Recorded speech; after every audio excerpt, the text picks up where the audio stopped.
On example 5, again, evaluate, that's a hint that you're going to get a number. Limits on your integral, that means you're going to get a number. Now it's in terms of t, that's okay, that's why you see a dt at the end.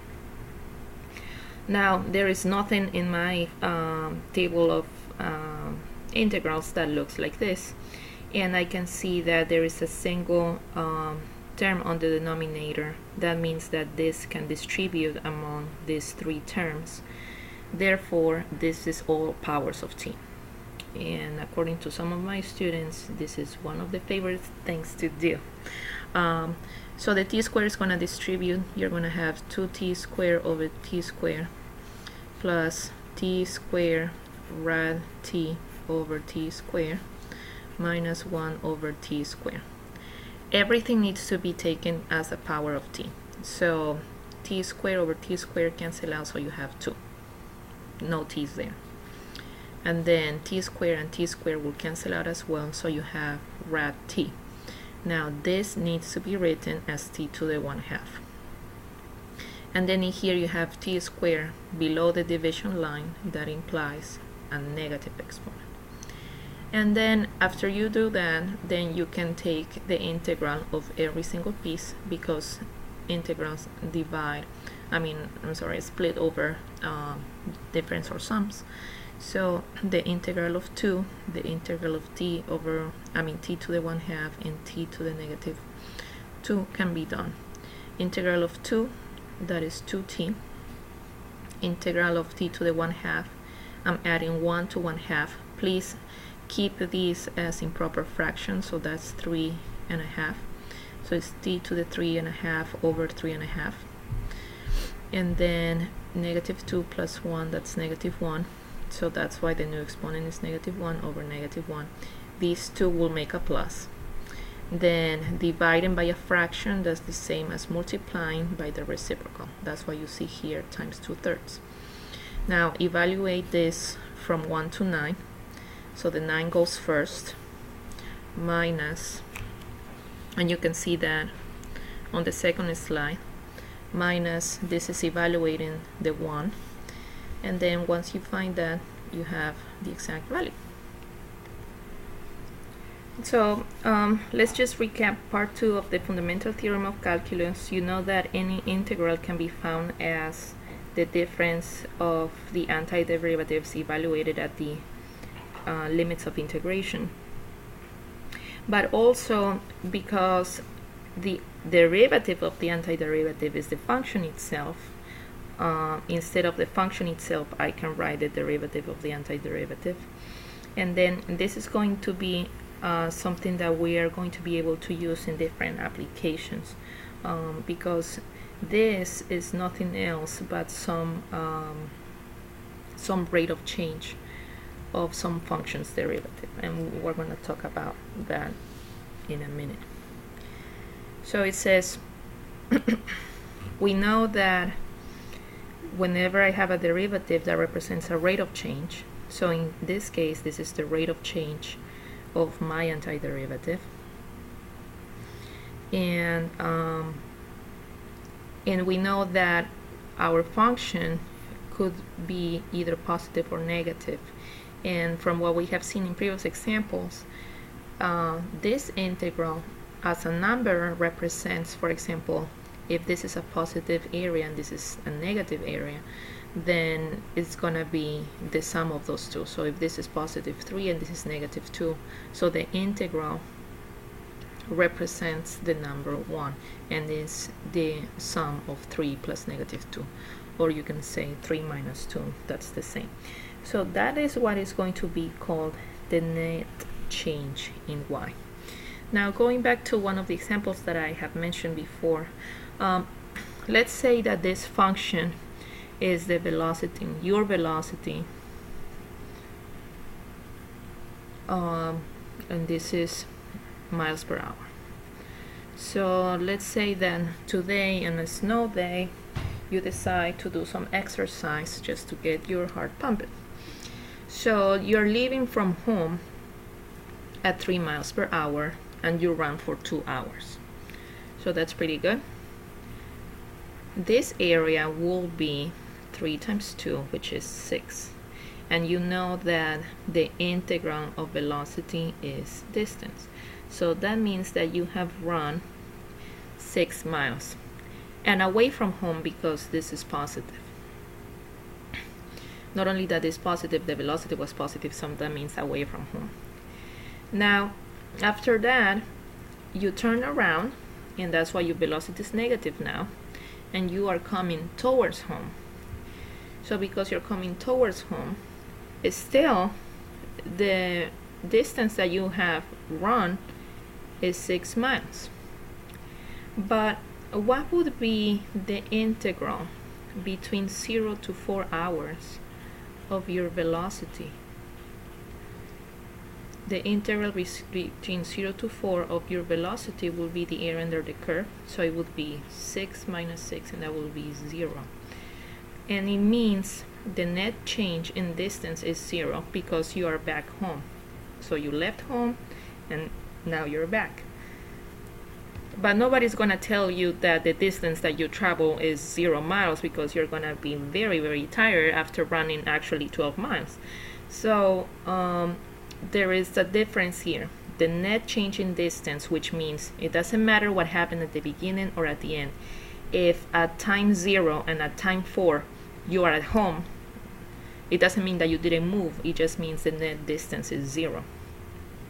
But if we want to find the total distance that you travel, then I'm going to have to say, I know that this is negative, but I'm going to count it as positive.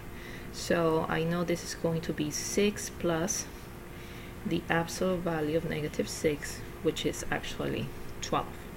So your heart is pumping, you're tired, you actually travel 12 miles in those 4 hours, but because at the beginning you were at home and at the end you were at home, the net change in distance is just 0. This is what is going to be called displacement. So your displacement between 0 and 4 is 0. It's like you didn't move, but you did move, and the distance traveled is 12 miles per hour. So same situation, the numbers are the same, but they are seen in a different manner, and we're using different words to describe that. Displacement, net change, what happened at the beginning and at the end, and that's all it counts. Total distance travel is going to be the sum of, not the sign areas. The areas don't have sign anymore. All of them are positive, the absolute value of those, if there is something that is negative. So now we're going to talk about the net change theorem, and it's very simple. It just says the definite integral between 2 points of the derivative of the antiderivative is just the difference of the antiderivative evaluated at those two values. So for example, let's say that on a reservoir there's a volume of water. Okay, so this V is volume rather than velocity. At time t, then the derivative is the rate at which the water flows into the reservoir. Okay, I don't know, 3 gallons per second, whatever that is. So if you actually integrate the rate of change, the instant rate of change, remember that this is instantaneous, the instantaneous rate of change of volume, that is nothing else but the volume at the end minus the volume at the beginning. So the change in volume is the integral between those 2 points of the instantaneous rate of change in volume. So let me just explain a little bit about the units. If V of t is the volume at times t, this, let's say this is gallons. Okay, remember that V is volume in this case, is not velocity. What would be the units of V prime? Since V prime is rate of change, then this could be gallons per minute. Okay, so if we know the units for the original function, we know the units for f prime. Okay, what would be the units of something like this?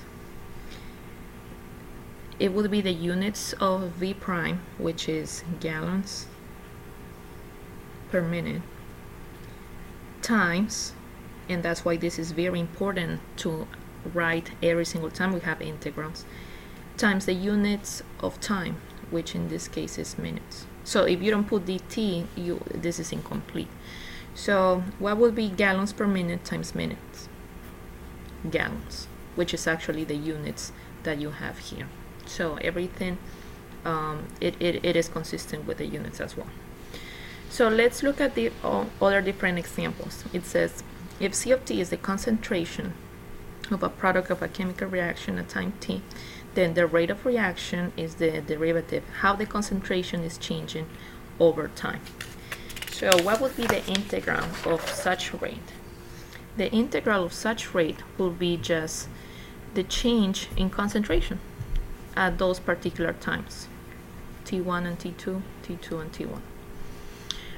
If we're dealing with the mass of a rod, it says the linear density is the change in mass. So if we integrate the change in mass, we're gonna get the net difference in mass. If we're talking about population, and we know how the population is growing, and we take the integral of how the population is growing, then that's just the difference on population at those particular times. Now it says the population increases when people are born, and it decreases when people die. So this integral counts both of them. Similarly, if we have the cost of producing X units, remember that the derivative is called marginal cost. So if you integrate the marginal cost, what you're going to have is the difference in cost of producing this number of units versus that number of units. And again, this may be dollars per item, and dx would be item, the units would be items, so they cross out, and naturally you just have money left. Now this is a very common application for the problems. So if an object moves, if the position is the function s of t, remember that when I take the derivative I get velocity. So if I'm integrating velocity, the only thing I'm gonna get is the difference in position. So this integral, remember that v could be positive or negative depending on if you are going away or going back, or if you're going on the right, to the right will be positive and to the left will be negative if you are moving on the number line. This difference only counts for displacement. It doesn't count for how much you travel. So in the previous example about you running 3 miles per hour away from your home or towards home, that's the displacement, the difference in position. So if you start here and then you go everywhere else and then end here, displacement is just gonna measure the distance between beginning and end, and it's not gonna measure everything else that happened in between. But if you do want to actually calculate what would be the total distance traveled, then what we have to do is we have to take the integral of the absolute value of that velocity function, and that will give you the total distance traveled. Now we don't have integrals in here because I know that you will be wondering this. We don't have integrals of absolute value functions. That's why if, for example, if v looks like this, then the way that we're gonna integrate is we're gonna have to find these points where v is 0, and then we're gonna have to say, okay, the integral between 0 and this point, I don't know, let me say 4. Okay, let me say 4, 10, 15, 23. So the total distance traveled will be the integral between 0 to 4 of v of t dt. And I know that the integral between 4 to 10 is gonna come out as negative, but I don't want it to be negative, so I'm gonna have to add the integral between 4 to 10 of negative v of t dt. And it's because if I put a negative over a negative t, so the only thing it's gonna do that is gonna reflect it, so that we can count it as positive. Because without a negative, this is a negative quantity, so with a negative we make it positive. Plus the integral between 10 to 15. Since it's above the x-axis, then we keep it the way it is. And then plus integral between 15 to 23 of, since this is below the x-axis and we wanted to count towards the total distance rather than against it, we need a negative of v of t dt. So that will be the plan to find total distance. But if we just do the integral between 0 to 23 of v of t dt without worrying about the signs, we are not finding total distance. What we're finding is net change. So what happened between 0 and 23 regardless of what happened in between. Where is the particle at 0? Where is the particle at 23? Find the difference, and that's all what you're finding in here. In here, remember, at the beginning of your trip, at the end of your trip, no, doesn't matter what. For total distance, it matters where you stop. So you can think of it that way. Now, in here, we have a figure where, again, it's just reinforcing the same idea. Displacement is simply the sum of the sine areas, and distance will be the sum of areas. Don't matter if they are above the x-axis or below. Doesn't matter. Okay, so please make sure you do understand that. And now another application, and you know the acceleration is going to also be involved. So if I'm integrating acceleration, remember that the derivative velocity acceleration, or acceleration, is the anti-derivative velocity. So when I'm integrating acceleration, what I'm going to get is actually velocity. So let's check again the units. If I'm talking about miles per hour square, dt will be in hours. So 1 hour here will cancel out with this hour, so you have as a result miles per hour simply. Now let's do example 6, and that will put an end to our very short video today compared to the other ones, of course. It says a particle moves along a line so that its velocity at time t is this. Now if you happen to graph something like this, you're gonna see that the graph, I don't know, it's a parabola, so you know that you're gonna have a portion that is above the x-axis and a portion that is below the x-axis, so be aware of that. It says find the displacement, so that means the integral between 1 to 4 of v of t dt. Not worrying about the signs or anything, it's just the straightforward integral, and this is something that we have known to do. And then part B says find the distance traveled during this time period. So what they are asking us is the integral between 1 to 4 of the absolute value of v of t, and this is where we're going to have to worry about whether the velocity is positive or negative. So part A, very straightforward. If I'm finding this integral, this is just the difference between the position at 4 minus the position at 1. Since I don't have the position function, then this is easier to find. Not easier, but this will be the way to go. So I'm going to integrate that function. Since I know the antiderivative of each, I can evaluate 1 to 4, and the answer is negative 9.5. So if this particle is moving along the x-axis, that means the displacement, the particle started somewhere and then it ended somewhere on the left. So this is start, and the particle ended at some point on the left. and I know that because of the sign. If the integral was positive, then I know the particle started somewhere, and I don't know whether if it moved forward or backward, first or second, but I know that the particle ended somewhere on the right. But that is only if this integral is positive. But if it's negative, I know that it finished somewhere on the left. Now, the second part is a little bit more complicated for what I just said. I'm trying to find the integral between 1 and 4 of the absolute value. So I know that this function factors, so the zeros are at 3 and at -2. Since a is positive 1, I know it opens up. So I know my parabola goes something like this. And I also know the y-intercept is -6.